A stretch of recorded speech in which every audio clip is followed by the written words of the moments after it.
ketakutan mereka sendiri yang nanti akan muncul. Kan satu saat akan mati juga. Emang mau hidup selama-lamanya?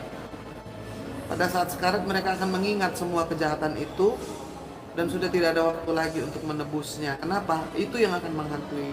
Jadi bukan rohnya Joshua yang menghantui mereka, mimpi buruk, karena perbuatan mereka sangat buruk, sangat brutal, ya, sangat bengis dan tidak berperi kemanusiaan. JPU menyimpulkan masuk angin, kecewa Taiwan hadir, sangat kecewa dengan, iya betul. Jadi jangan dong poligraf diindikasikan, kan bohong. Malas ngulik motif sebenarnya. Ya nggak bisa juga, kasihan kan Joshua yang sudah mati, yang sudah meninggal dunia. Almarhum itu tidak bisa membela diri, keluarganya itu sudah berbulan-bulan mendengarkan fitnah berganti-ganti. Ceritanya intinya satu, pokoknya anaknya itu diposisikan sebagai penjahat kelamin, dan itu keji. Nggak boleh kayak gitu. Setelah itu tidak terbukti, sekarang anaknya selingkuh dengan istri ajudan, dengan istri komandan, ajudan dengan istri komandan, itu juga tidak boleh. Jadi dari sesuatu yang salah melompat kepada kesimpulan yang salah juga. Itu loh yang mengecewakan. Support Inang 100%, terima kasih Luo Mochi, Kedai Muri, Delicious Food. JPU-nya memutuskan pakai hati bukan pakai otak. Loh, kalau pakai hati, dia akan kasihan dong dengan keluarga Joshua. Dia akan iba dong dengan orang mati yang sudah dibunuh dengan kejam lalu difitnah. Jadi Kedai Muri nggak pakai hati. Kalau pakai hati, maka tidak akan menyimpulkan bahwa ada perselingkuhan. Kan kasihan keluarganya. Masa iya sih sampai hati JPU ngambil keputusan begitu? Itu kan sekarang mamanya Joshua sedih lagi. Gimana sih? Udah tidak terbukti perkosaan, tidak ada pelecehan seksual, terus tiba-tiba JPU bilang ada perselingkuhan. Makanya keluarga bertanya, dan penasihat hukum mana buktinya? Mana? JPU yang harus membuktikan tuh. Narkoba hukuman mati, Abisak Sunem, iya, bisa jalan-jalan kalau seumur hidup seperti Gayus. Itu kan karena publik juga tidak percaya ya, susah untuk percaya gitu. PC Mejmu, PC rancang bunuh Joshua. Imelda, nyawa bayar nyawa, an eye for an eye. Itu kan dari ada di perjanjian lama ya, zaman hukum Yahudi zaman dulu. Kita kan sekarang punya hukum pidana sendiri. Kalaupun kita menghukum mati, itu juga berdasarkan ketuhanan yang Maha Esa, berdasarkan keadilan sosial, berdasarkan peri kemanusiaan. Ada Pancasila yang mendasarinya, sehingga hukuman itu dijatuhkan dengan adil. Walaupun itu hukuman mati, tetapi tujuannya bukan untuk membalas dendam, tetapi untuk memberikan efek jera, supaya orang-orang tidak lagi melakukan apa yang Sambo lakukan. Karena menurut Inang ini lebih penting, efek jera, lalu juga memberi pelajaran kepada para penegak hukum agar tidak semena-mena, agar tidak ada lagi atasan atau komandan yang bisa membunuh ajudan atau bawahannya dengan seenak jidat seperti itu dan tanpa peri kemanusiaan. Kenapa? Karena dia akan menghadapi hukuman mati. Lalu juga belum lagi masyarakat yang marah karena keadilan sosialnya terusik. Itu lebih kepada itu, bukan kepada an eye for an eye, a life for a life. Lebih pada penegakan hukum yang menegakkan keadilan, ya kan? Dihukum setimpal dengan perbuatannya, gitu kira-kira. Kalau masih ada perselingkuhan, PC harus hukum mati, malah petaka. Ya nggak juga, kasihan Joshua kan, sayang kenapa tiba-tiba sekarang jadi berselingkuh. Tadi dia bilang pemerkosa, sekarang dia jadi apa? Kalau bukan pelakor ya jadi apa tuh? Jadi ya itu affair, nggak gitu juga kan?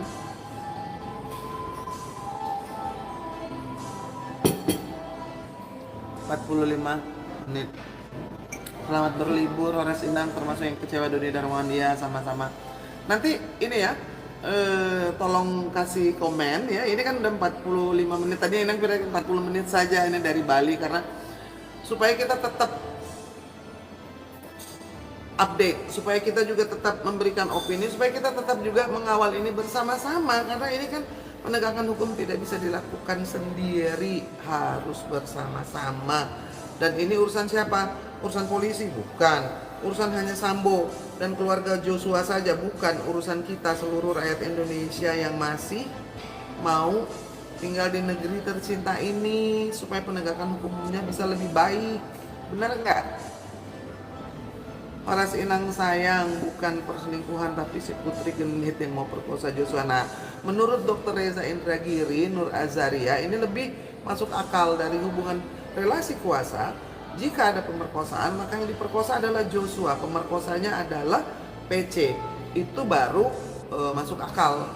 Lalu kemudian mungkin ada penolakan, lalu juga mau lari, Joshua-nya juga, makanya ditenangin, dipanggil ke ruangan selama 15 menit, ya sudah, jangan dibesar-besarkan, terus lalu disuruh resign. Itu juga pertanyaan buat Inang, emang boleh seorang istri dari jenderal lalu mengatur karier, menyuruh untuk resign dan memberhentikannya? Nggak boleh dong. Kalau mau diberhentikan itu ada sidang dewan etik, iya kan, yang itu urusan institusi kepolisian. Kalau pembantu, iya, oh kamu resign aja ya, ini saya kasih pesangon. Bagaimana PC bisa memperlakukan seorang polisi, ya, lalu kemudian dipanggil disuruh resign? Pertanyaan saya, PC itu siapa?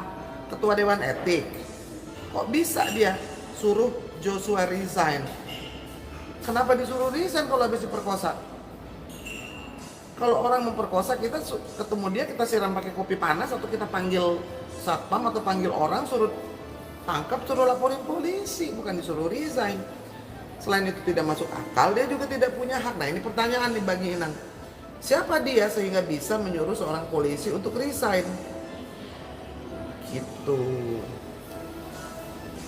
Joshua ingin negeri ini julid, Pak Nikola Sitinjak. Iya, Sitinjak, jadi susah karena memang Joshua itu juga belajar hukum, karena dia tahu nih dia menghadapi masalah yang besar kalau dia tidak paham soal hukum. Tapi kemudian disuruh resign. Alasannya apa? Pasti karena dia yang dilecehkan atau dia yang diperkosa oleh PC. Itu baru masuk akal. Menyimpulkan Putri Chandrawati selingkuh dengan Brigadir Joshua.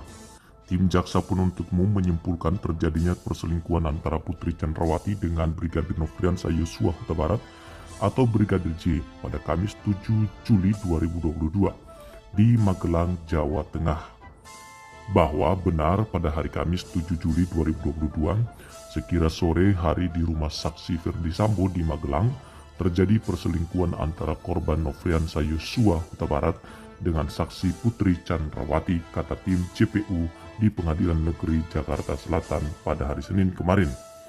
Hal tersebut disampaikan melalui keterangan saksi Putri Chandrawati nomor 210, keterangan Kuat Maruf nomor 124, 125 dan 50, serta keterangan Aji Febrianto selaku ahli poligraf dan berita acara pemeriksaan poligraf. Tim JPU dalam perkara dugaan pembunuhan berencana Brigadir Nofriansah Yosua Huta Barat, Brigadir J, juga menilai bahwa Kuat Maruf mengetahui Yosua keluar dari kamar tidur Putri yang berada di lantai 2 rumah Magelang sehingga mengakibatkan keributan antara Kuat dan Yosua. Keributan tersebut dibuktikan dengan peristiwa Kuat Maruf yang mengejar Yosua sambil membawa 9 pisau dapur. Sambil membawa sebilah, maksud saya bukan 9, pisau dapur. Bahwa korban Nofriansah Yosua Huta Barat keluar dari kamar saksi Putri Chandrawati di lantai 2 rumah Magelang dan diketahui oleh terdakwa Kuat Maruf sehingga terjadi keributan antara terdakwa Kuat Maruf dan korban Nofriansah Yosua Huta Barat yang mengakibatkan terdakwa Kuat Maruf mengejar korban Nofriansah Yosua Huta Barat dengan menggunakan pisau dapur, kata jaksa. Dalam perkara ini, tim JPU menuntut Kuat Maruf dengan hukuman pidana 8 tahun penjara. Selain Kuat Maruf, 4 terdakwa lainnya kasus pembunuhan Brigadir J yaitu Ricky Rizal, Ferdy Sambo, Putri Chandrawati, dan Richard Eliezer. Kelima terdakwa ini didakwa melanggar pasal 340 subsider, pasal 338 junto pasal 55 ayat 1 ke 1 KUHP.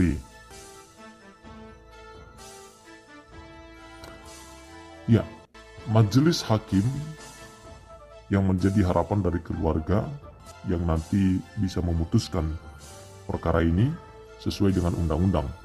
Kuatmaruf tuntut Kuatmaruf 8 tahun penjara oleh JPU. Jaksa penuntut umum JPU menuntut terdakwa kasus pembunuhan berencana Brigadir Nofriansah Yosua Huta Barat, Brigadir J, Kuatmaruf hukuman pidana penjara 8 tahun dalam sidang pembacaan tuntutan di Pengadilan Negeri Jakarta Selatan. Jadi sudah dibacakan kemarin ya. Nah, Putri Chandrawati selingkuh dengan Brigadir Joshua. Begini tanggapan dari pengacara ya. Tuduhan tanpa dasar katanya demikian. Oke, kita akan baca ini teman-teman. Silakan tulis tanggapan Anda ya. Soal peristiwa perselingkuhan di rumah Magelang ya, antara Putri Chandrawati dan mendiang Brigadir Joshua Nofriansah Yosua Huta Barat, kuasa hukumnya, menurut kuasa hukum Ferdy Sambo dan Putri Chandrawati, dirinya menyayangkan kesimpulan asumtif yang dibacakan jaksa penuntut umum JPU dalam persidangan pembacaan tuntutan terhadap terdakwa Kuatmaruf pada Senin 16 Januari 2023. Kami sangat sayangkan tuntutan JPU yang disampaikan hari ini. Asumsi-asumsi yang dimunculkan di dakwaan diperparah dengan tuduhan tidak berdasar apa yang didakwakan kepada terdakwa, kata kuasa hukum Ferdy Sambo dan Putri Chandrawati, Arman Hanis, dalam keterangan tertulisnya Senin 16 Januari 2023. Tuduhan perselingkuhan 7 Juli 2022 di rumah Magelang hanya didasarkan pada Tuduhan perselingkuhan pada 7 Juli 2022 di rumah Magelang hanya didasarkan pada hasil tes poligraf yang cacat hukum dan terbentang dengan dua alat bukti, bertentangan dengan dua alat bukti, yakni alat bukti yang dihadirkan oleh jaksa, yakni ahli psikolog forensik Reni Kusumorwadani dan hasil pemeriksaan psikologi forensik hasil pemeriksaan nomor sekian-sekian. Dari hasil pemeriksaan psikologi forensik yang ditegaskan, Reni mengatakan keterangan Putri tentang adanya kekerasan seksual layak dipercaya atau bersesuaian dengan 7 indikator keterangan yang kredibel. Jadi bagaimana mungkin jaksa secara tiba-tiba bisa menuntut 8 tahun penjara dan mengatakan ini karena adanya perselingkuhan? Oke. Arman juga menunturkan keterangan 2 orang saksi juga menerangkan kondisi kliennya yang pingsan di luar kamar setelah kejadian, yakni Susi dan Kuatmaruf. Jadi bagaimana mungkin jaksa secara tiba-tiba membuat kesimpulan sendiri hanya berdasarkan poligraf yang cacat hukum? Ini betul-betul sebuah tragedi dalam logika dan penegakan hukum, kata Arman. Bahkan kesaksian Richard Eliezer juga mengatakan Putri menelpon dalam keadaan menangis dan meminta Ricky Rizal dan Richard Eliezer kembali ke rumah. Penting juga kami ingatkan, asumsi yang dibangun dalam tuntutan tersebut dapat jadi presiden buruk maksudnya ke depan terhadap korban kekerasan seksual. Kami memandang asumsi yang bertentangan dengan bukti tersebut membuat korban menjadi korban berulang kali, double victimization. Oke, dalam banyak iklan ini ya. Dalam pembacaan tuntutan terhadap terdakwa Kuatmaruf, jaksa penuntut umum menyebut terdakwa Kuatmaruf mengetahui ada perselingkuhan antara Putri Chandrawati dan Brigadir Nofriansah Yosua Huta Barat. Fakta hukum bahwa benar pada hari Kamis tanggal 7 Juli 2022 sekitar sore hari di rumah Ferdy Sambo di Magelang terjadi perselingkuhan antara korban J dengan saksi PC, kata jaksa penuntut umum.